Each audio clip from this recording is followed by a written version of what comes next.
podcast is brought to you by the Center for Law and Society at the University of Cape Town. The following recording is from the second Biennial Law and Society in Africa Conference, held in Cairo in April 2019. The conference was jointly hosted by CLS and the Law and Society Research Unit at the American University in Cairo.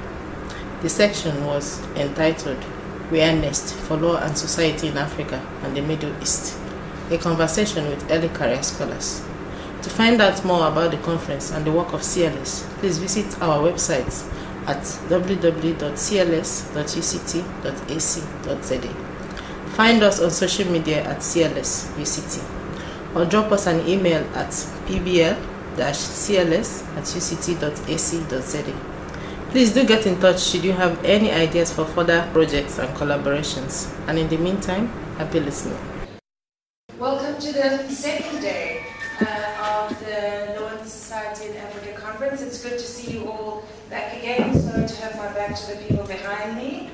So it's very nice to see you all, and thank you for spending the day with us again today. We hope that the lineup is going to be as great as it was yesterday, and that you're going to have lots of time to network, connect, to have conversations about where we go forward from here, to find people that are working on similar issues than you, and to really start germinating the seeds of relationships that will hopefully grow and flourish. That's one of the important aspects of our conference that we hope to stimulate by bringing people together into the same space to allow those connections and conversations to happen.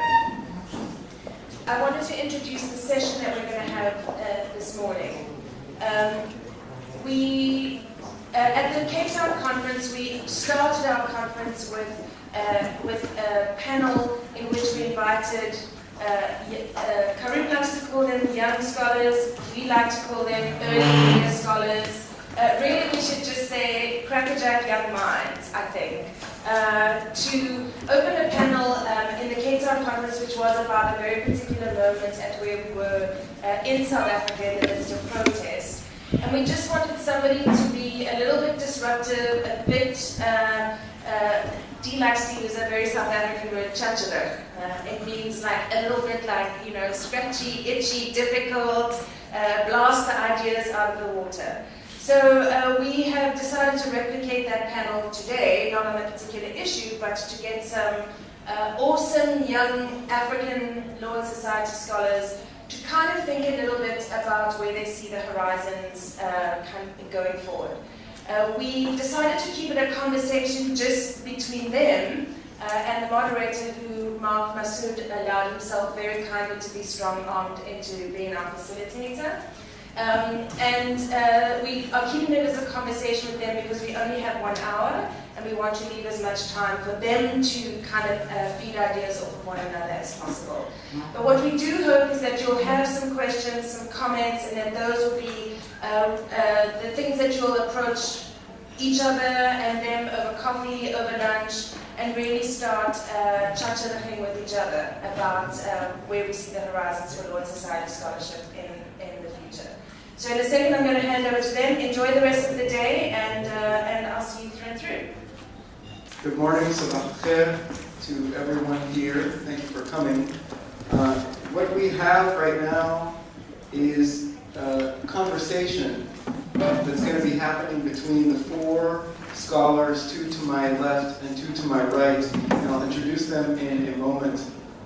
These are 4 scholars, practitioners. What they all share in common is that they are either in the midst of writing their PhDs, some of them are also lecturers in universities at the same time as writing their PhDs, or in a couple of cases they're just about to finish their PhDs in a matter of days or weeks or months.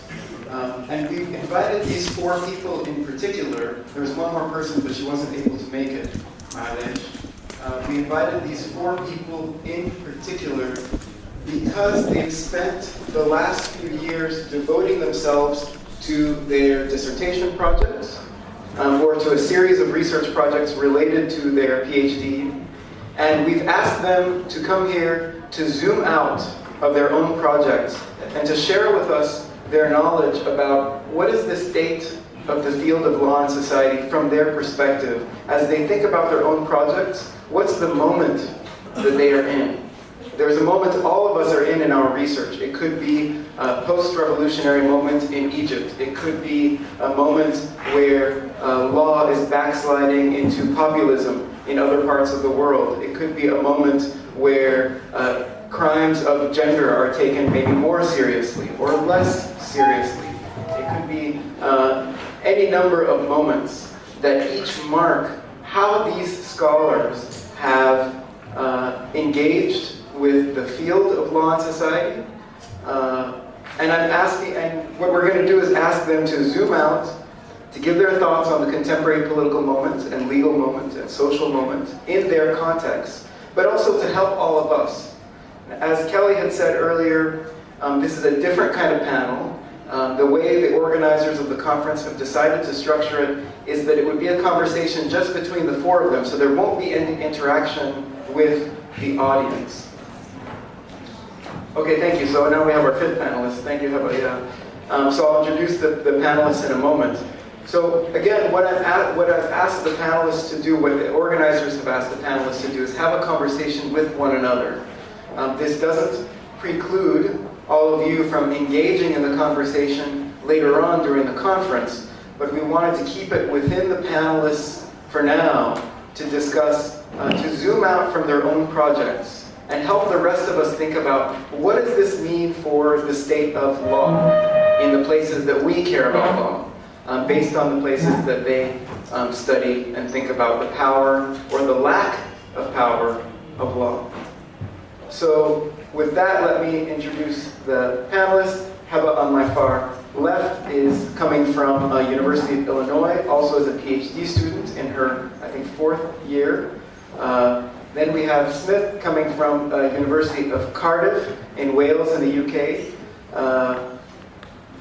In, I think, your 3rd year of the first year of the PhD program. Jamila Omar coming from the University of Cape Town as a senior lecturer in the Department of Public Law, also about to finish her PhD. We have Wame on my right, who is also about to finish his PhD at University of Cape Town. Ruth Nikura, who's also finishing her PhD at the University of Finished. Yeah, so finished in a matter of days. So Dr. Ruth on my far right. Okay, so with that said, let me maybe start with the first question, which is building on what I mentioned earlier in terms of what is this moment that we are in. For some of us, it's a moment where there's backsliding into populism in certain countries, where there's a turn away from progressive activism, maybe a turn towards other kinds of activism. Do you see that in your particular context, or what is the moment that bothers you or that concerns you that led to the research that you've been doing? Help us understand this moment. And I'll leave it open to whoever wants to start.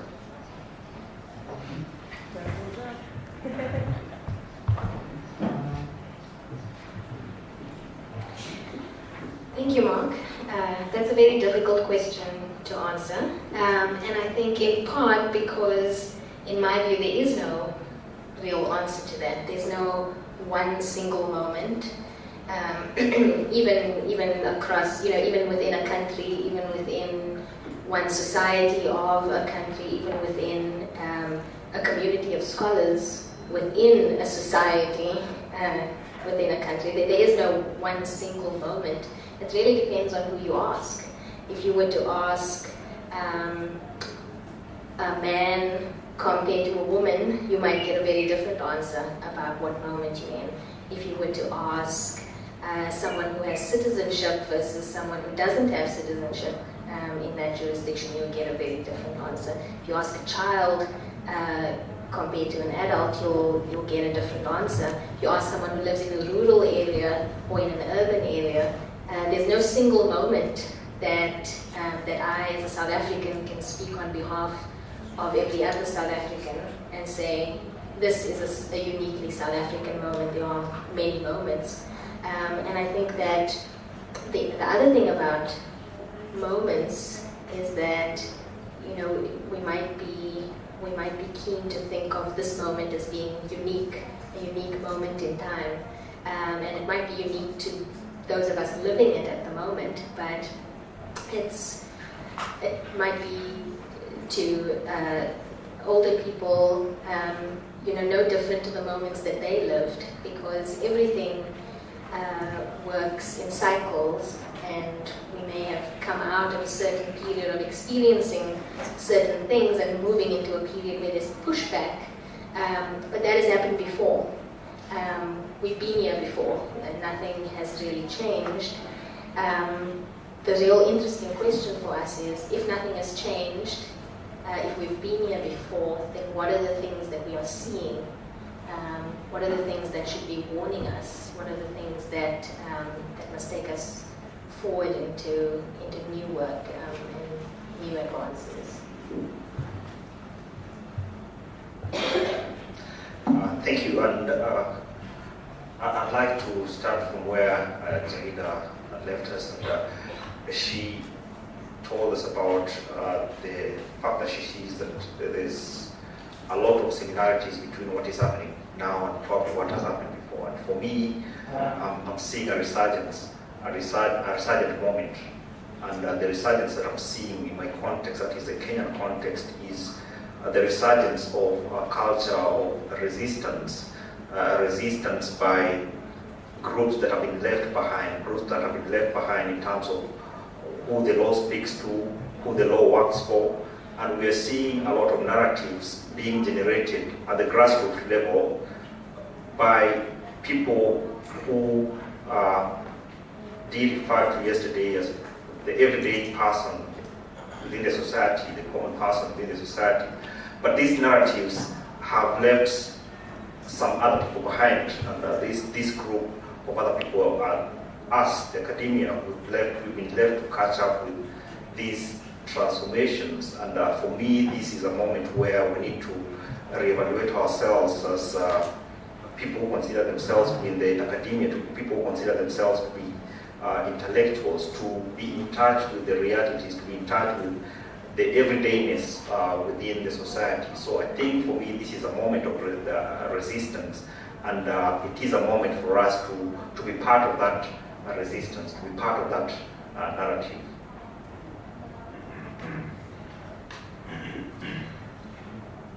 When you first asked the question, the first thing that came to my mind is that this is such an uncertain moment. It's a moment of uncertainty, and perhaps also a moment of precarity. And not precarity in the economic sense or in the individual sense, but precarity in the global sense, in that it's precarious times that are unknown, ununderstandable, very porous.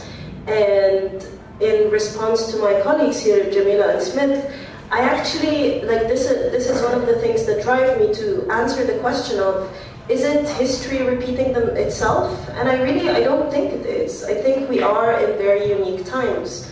And not because I don't believe in history. I really, truly believe in history, and my research is very historical.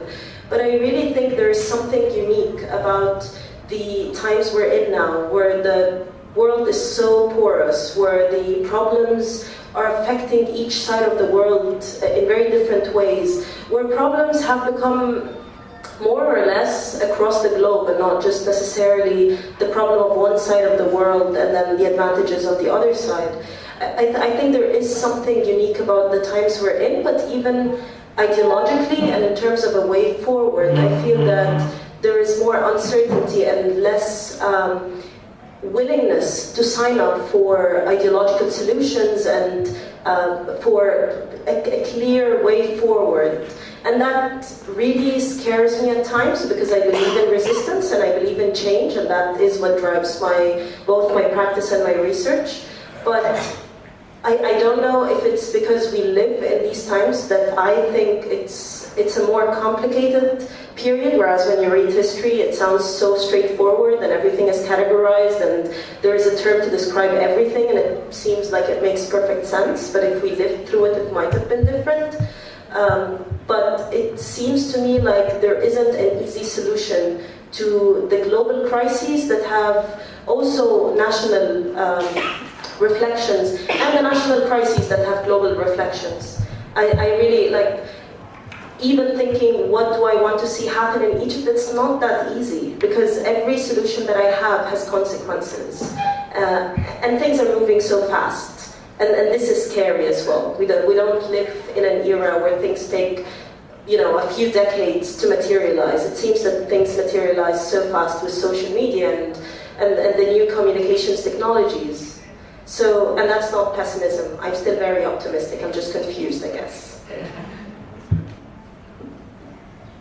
So let me summarize what I think I'm hearing, because there's already a debate that's occurring just to my left, let alone, and I want to get to the two of you in a moment.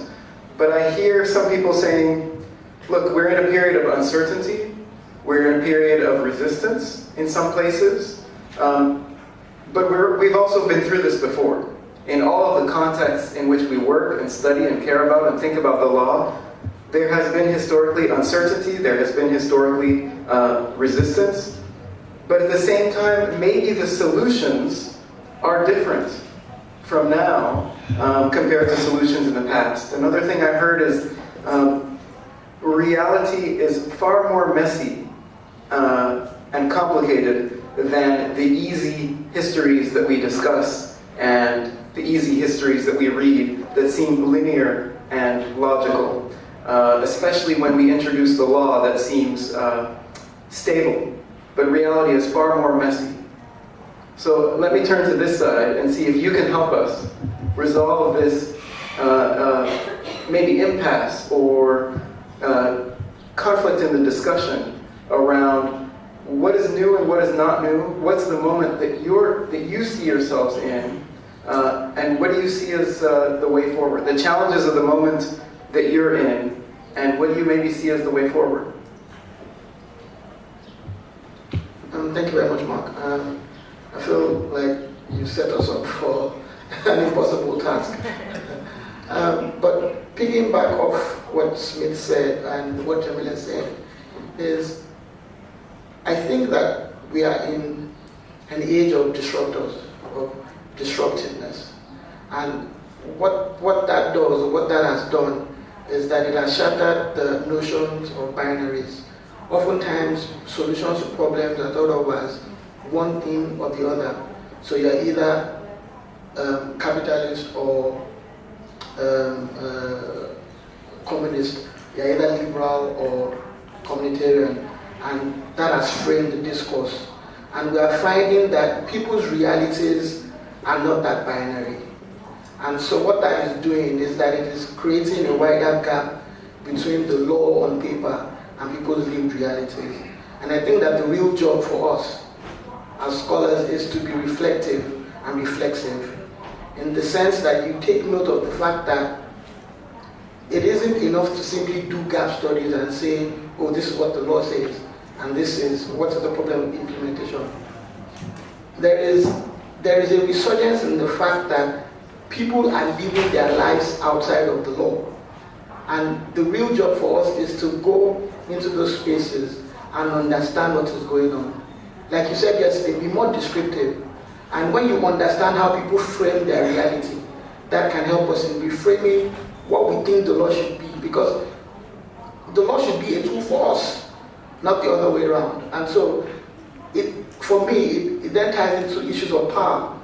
Because the question then is, who is crafting the law? What's the agenda behind the crafting of the law? What's the end goal? Whose ends are being met by the law? And so I think that invites us to start discussions around power, around the fact that law is actually vested in power. And so when we can, like in your words, take off the cloak of power, we can then begin to understand what the agendas are and unpack those agendas.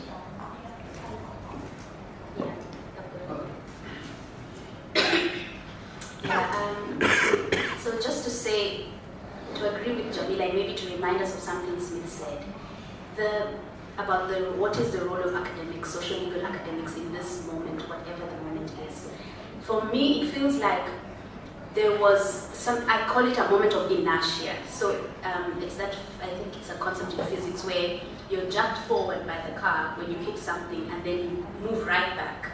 So it seemed as though there was a time when in my discipline, I work in gender-based violence and violence against women. There was a time it felt there's a lot of progress that has been made, and almost like a very unexpected forward movement happened. But then after a while, we just moved right back. And it feels like there's a lot of clawback and almost moving right back to where we were. And it could either be that it's the cyclical movement of history repeating itself, or not learning from lessons that others who've gone before us have already gone through.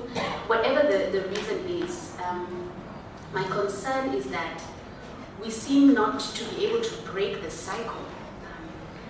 And yet there's a lot of work that's being done. So people are busy. There's a lot of lawyers, a lot of social legal researchers. The way that I think about the law now is very different from the way that I thought about it in law school. There's a lot more lawyers, even in my own spaces, who are more sociological, people who are doing more empirical work, even as lawyers, and stepping out of the legal bubble. But it seems as though there's no change. So this question of what is the role of academics is, in my field, we've ended up in a space of asking the question, so what works? It seemed as though we knew what works, but did we really know what works? Because maybe we didn't, maybe we missed something. And so this question of, so what works? And it's almost as if we're now working in reverse. There was a time when academics were speaking back theoretically to societies about what the law should be, what the law is. And now it's a space where communities are speaking back to the law and saying, no, but that's irrelevant, it doesn't work, it's not real. And that's for me a very valuable moment to challenge systems that we've almost accepted without question in the past, to just say, if it doesn't work, then it doesn't work for communities. If it doesn't work, it's not the community that will change, it's the law that needs to change.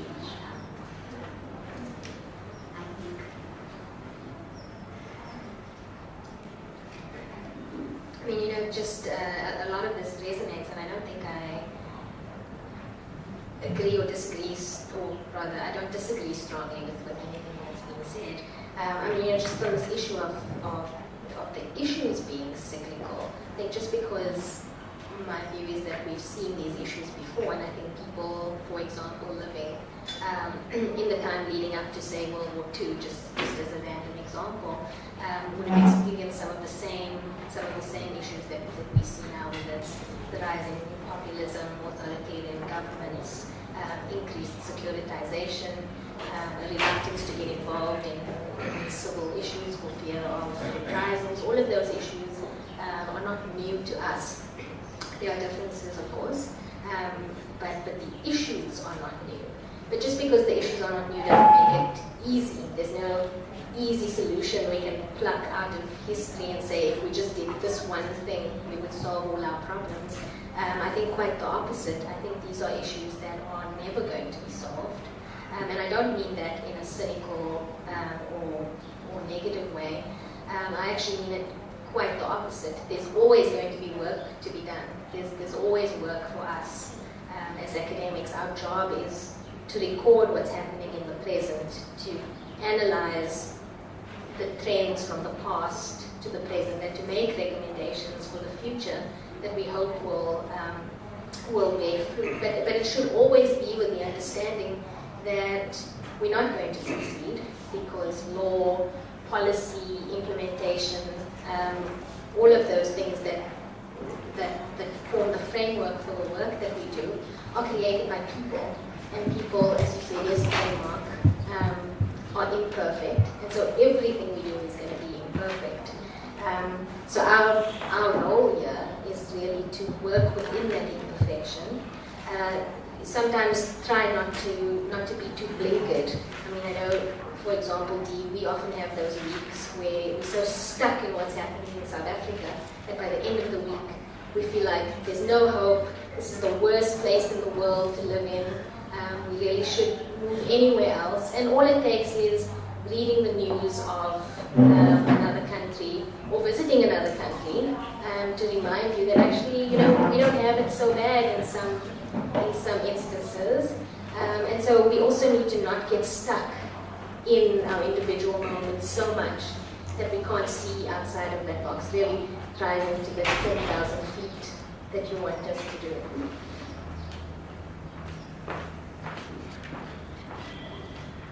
I just wanted to comment on one thing you said, the fact that we're so busy, and I totally agree, but I think this is also part and parcel of the precarity we're in, because we're so busy with case-by-case solving the consequences of the system that we're in, to the extent that we don't have the time to question the entire system or to fight it. And this is one of the things I struggle with, because you cannot say, I'm not going to help these particular cases, I'm not going to work on solving housing issues or eviction issues or things like that, absolutely not. But when we go case by case, we get so drained, and our time and energy is absolutely taken up by this being busy, to the extent that we don't really have time to stop the machine that's producing all of these things, or to even think about how we return to that cycle of history. And I know the issues are known, and that there is something cyclical about what's happening, but I think the fact that we have this history of rising populism in a particular context, and now we have populism again, I think that in its own right is very unique. The fact that we have all read about Mussolini, we know everything leading up to World War II, we know everything from Egypt's history, we know that what happened in the past 100 years, and still we're at this moment again, and thinking that this is a solution, and people think that populism is a good way forward, it's protective, it's secure. Sure, more other people have studied why people sign up for populism these days, but that is in its own right very, it's calling for questioning these ideas and concepts that we have of why does this happen, why does it come back again? Why is this cycle creating itself at this moment again? And again, not saying that we will not escape it again, hopefully we will, but I think there's something unique that we're back at the same point, or it's similar. I wouldn't call it the same point, but...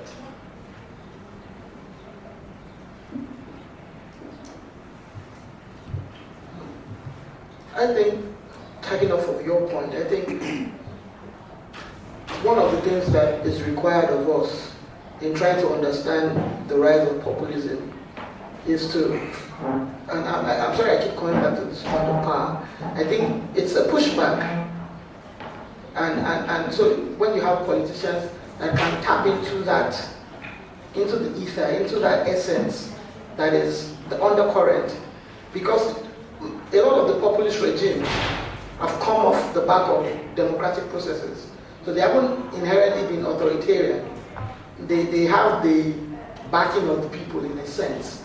And so it would seem that the rise of populism is in itself a pushback, an attempt to reclaim power and to decide the narrative that is wanted. And I think off the back of that, it is because we have created this false paradigm or false understanding of the nature of resources, frame them as finite. And so it is either you have it or I have it. And I think the real job is in breaking those finite definitions of what is. And then when we do that shattering, then we can then begin to rethink new ways of approaching the problem. But as long as we still think within those binaries, within those formed ways of knowing, we will keep doing that back and forth of it's either you or me, it's either I have it or you don't have it. And I think that's the real job for us to do. How we do it is then the question. I don't have the answers. I think, first of all, we need to understand what is going on, properly understand it, and not assume that we know what is going on. Understand it, and then when you understand the problem, you can begin to hazard some sort of a guess or some sort of analysis that can lead you to a solution. But I think that's the first task. So I'm hearing the panelists, and I'm sensing a lot of frustration around what is the current moment, how do we define the current moment, and some people, I think some of that frustration comes from trying to understand where, and Wami took us there, where power resides. And yesterday I was having a conversation with Ruth, and she said, you know, law is cloaked in power. Law is cloaked in power. Law is hidden beneath power. And so I want to ask, maybe you, Ruth, if you can start, and other panelists to chime in, to add to this. Help us understand what is under this cloak. What does law look like from your perspective? If law is indeed cloaked by power, what does it look like if we remove this cloak? What do we see? So I want to start by saying, when I get frustrated, which I do get a lot, I just try and remember that, and maybe this is being simplistic, but it is not the moments that we are in, the context that Africa is sitting at right now didn't happen by accident, right? It was not an unintentional set of facts that led us to where we are today. There is some very deliberate and intentional scheming that has produced the moments that we're in today. So I really shy away from feeling or from saying that, this is too intractable to solve. So I would, for example, disagree with Jamila's idea that we will never find a solution because we are, as human beings, we are imperfect. And it is true that we are imperfect, but we are imperfect in different ways. So power, for example, resides and expresses itself, manifests itself in very different but knowable ways that we know and that we can challenge. So take law, for example, and the cloak. One of the things that I see very clearly beneath the cloak is history. And history as politicized, not history as a set of events that simply happen and are recorded descriptively, but history as something that has produced the present. And if we are to undo the present, or if we are uncomfortable with the present, then we need to recognize that it is built on a history that needs to be targeted at the root. So a lot of my work around effective responses for violence against women and where do women get support services and who funds those support services and what works to prevent violence. There's a very serious conversation about who funds these strategies. So one of the effective ones that's globally peddled is called a one-stop center. And these are centers that integrate health, legal, and psychosocial support. And they're supposed to be very expensive to run and to manage. And so if you just do an analysis of who's funding these centers, and they are now a global phenomenon replicated across Southeast Asia, Africa, and this is what governments are writing down in their Millennium Development Goals and Sustainable Development Goals. But if you traced the funding strategies for these models, and you begin to see that there's a whole history around who defines what the priority is, who defines what the solution is, and therefore funds it for their own priority, right? So when someone like me studies it in Kenya or South Africa, it's very possible to miss the geopolitics within which these priorities are being defined, but they are being defined in a geopolitical context. So I feel the solution, at least if we're going to hit at any meaningful solution, it has to be one that recognizes that even choices at national level or at community level are made within a geopolitical context that is systematically flawed. And there's a whole web of systemic inequality that affects seemingly individual choices that are being made at national level, at, institutional level, but they're all really connected. And until we hit it at that connection, then we are addressing symptoms rather than the root of the problem. Yeah, I think what Ruth said is very, very important, and the question of who defines the narrative and who defines the narrative also will go into answering, are we going to really solve the problem? Because as Ruth has said, as academics we're left to skirt around the issues because we have an agenda that has been defined already for us, and we are fixated at meeting this agenda and adopting evasive approaches to solving some of these real problems. So I think academics have been reduced to being purveyors of these hegemonic ideologies, and until we detach ourselves from that until we start speaking to the lived realities of the everyday life of the masses. I don't think we'll solve any of the problems that we are talking about at the moment. And this will also lead us back to the problem that I was talking about, always playing catch up with societal transformations. And that is what is happening. We're always trying to play catch up because we do not listen, we do not have our ears on the ground, we do not really articulate what the masses are saying, and we do not define the law to speak to those realities. So until we start listening to the factual realities that within our communities, within our neighborhoods, and pervade them and communicate them in a manner that expresses what the society really, the feeling in the society, that I don't think will really solve this problem. So it's about really looking at how to define the agenda, who defines the agenda, and are we really speaking to those problems that we see within our societies.